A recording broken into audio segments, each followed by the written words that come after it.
ఏడేడు జన్మాల బంధాలతో ఈనాడు నీ ఏడు పండించనా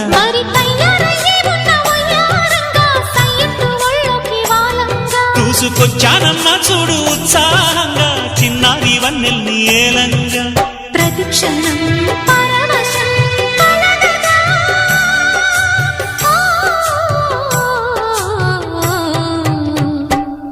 మనసా పలకవే మధుమాసపు కోయిలవై చెలివే తెలుపవే చిగురాశల గీతికవై